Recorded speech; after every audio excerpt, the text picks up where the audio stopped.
Welcome to the Naked Coach Collective. We're not just your average coaches, we're your powerhouse of inspiration and your no-nonsense guide to unlocking your hidden potential. We are an eclectic mix of four, each with a unique journey, but we share a passion for transformation through coaching. Tune in every week for topical discussions and witty banter on all things coaching. There might be a few laughs along the way too, but don't be fooled. We're serious about helping you navigate life's twists and turns with clarity and confidence. Are you ready? Sit back, relax, and immerse yourself in the Naked Coach Collective podcast. Hello and welcome to another episode of the Naked Coach Collective. You stuck with me today, Ian, but I'm being joined by a very special guest, Annie Hitchman. Now, Annie specialises in supporting neurodiverse women, drawing upon her expertise as an NLP master and holistic mindset coach to guide them towards holistic wellness. I think I've got that right so far, Annie.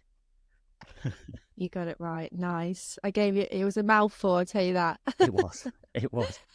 Yeah. So tell us about yourself, Annie, for those of our listeners that don't know who you are. Yeah. So first of all, thank you so much for having me. It's very exciting to be on the podcast. So I'm Annie and I have been a mindset coach working with dyslexic women for over 2 years now.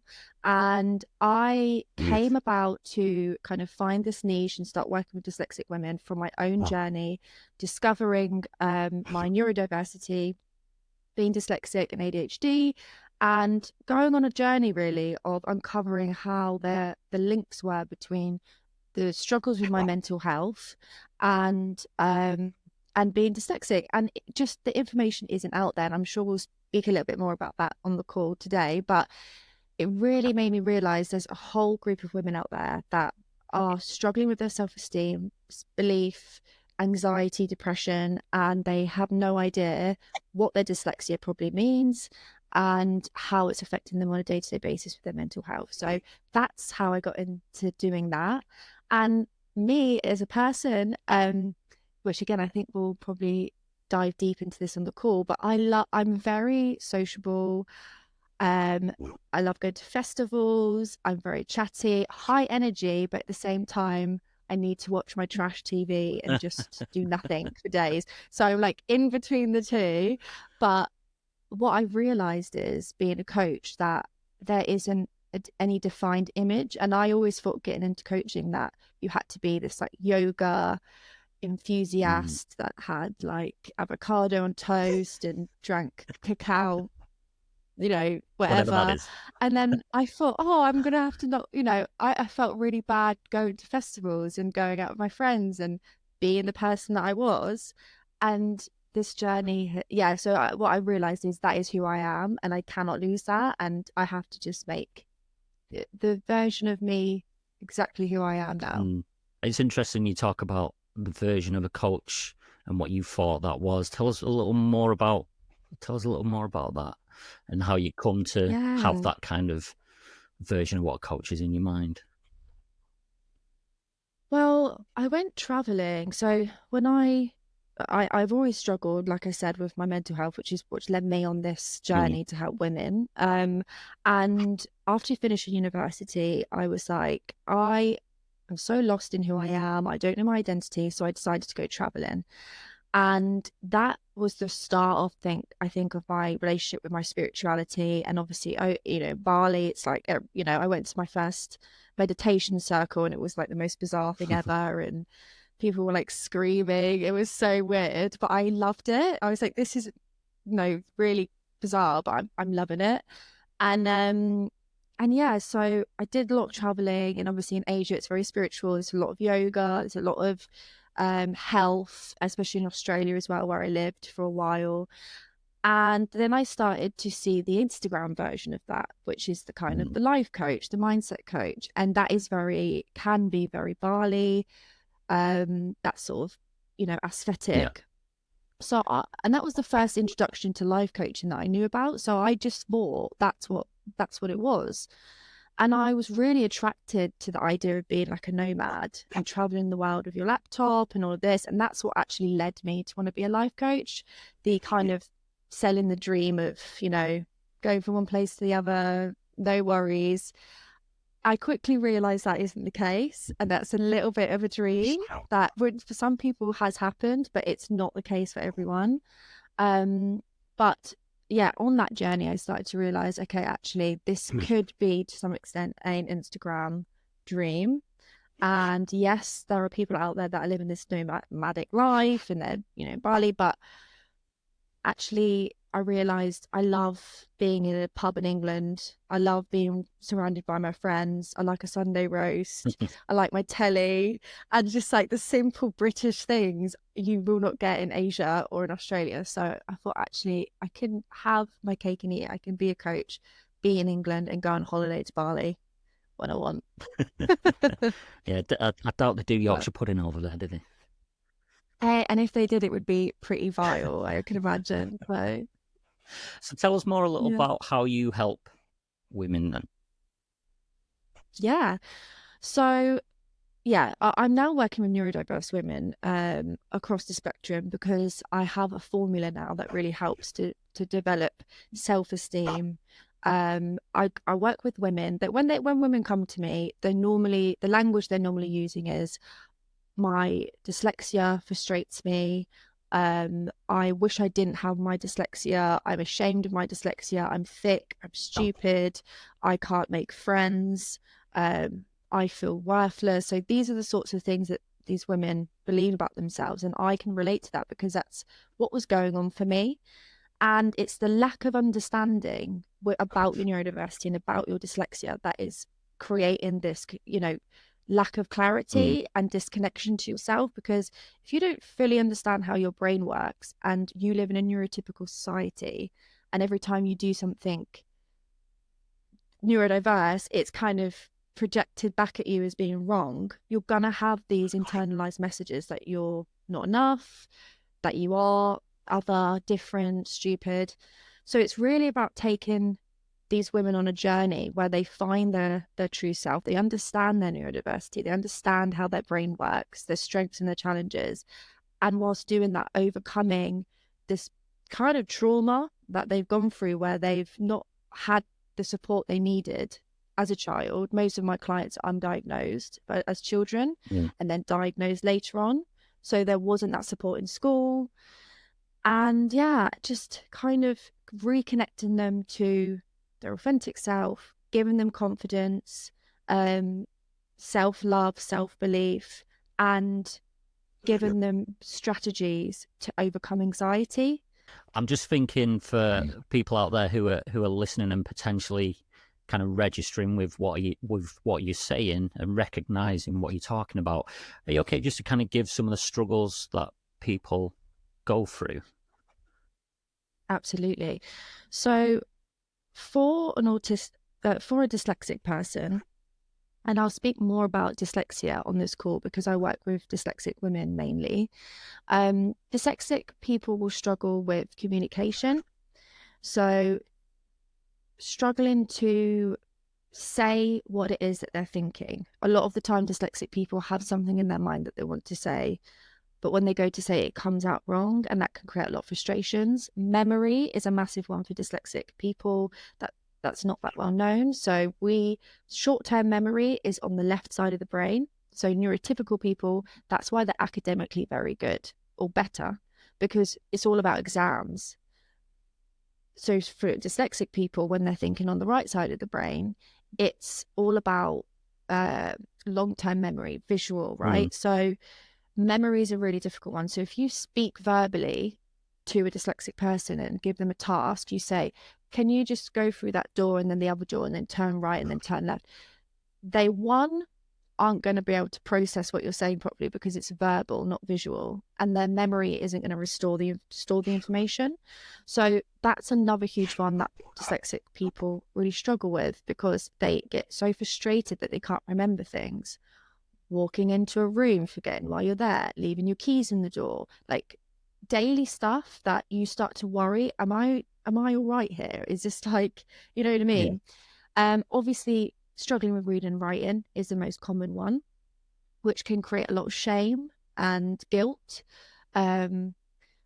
Other challenges dyslexic people might have is masking a lot. So kind of pretending like or trying to act like other people, or chameleoning, as some people call it, and mirroring how people act, because you don't feel like you can understand yourself. Right. You don't feel like you can connect with your identity.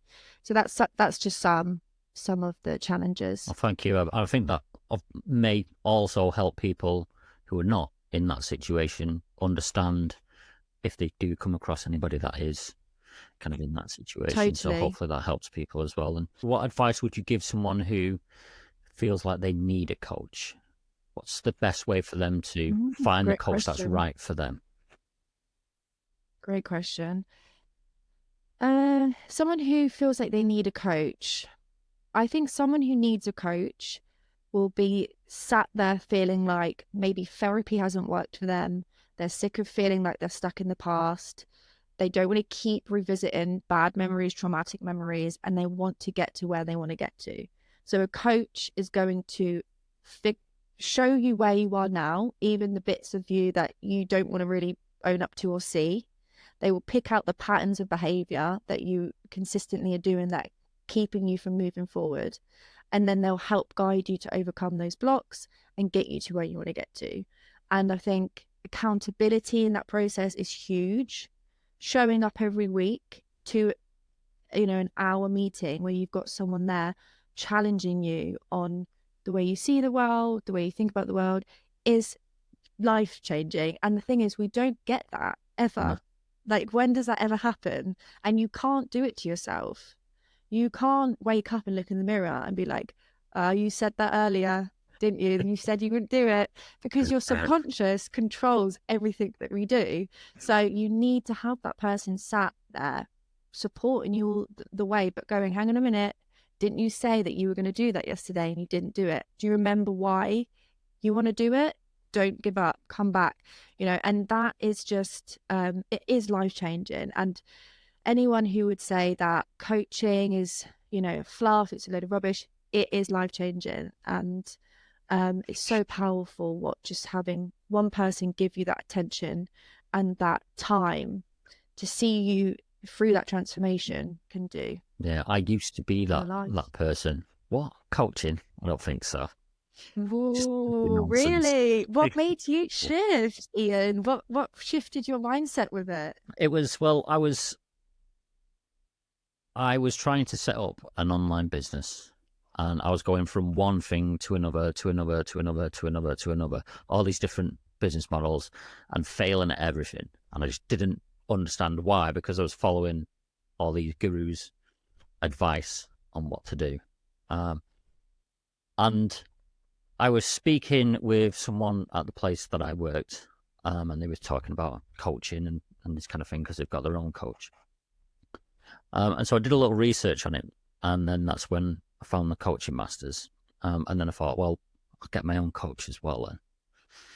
And I found this person, and it was just like a light bulb. Some of the stuff they were coming out with, it was just like bang, bang, bang. And I was like, oh my God, wow. This is exactly what I've been missing.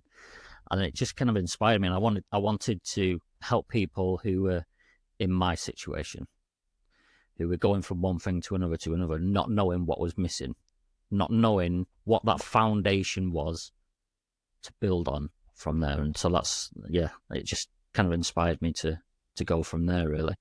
Which is you, isn't it? That was the missing link. It was you, your identity, Exactly, what you want, not the blueprint. Yeah, exactly.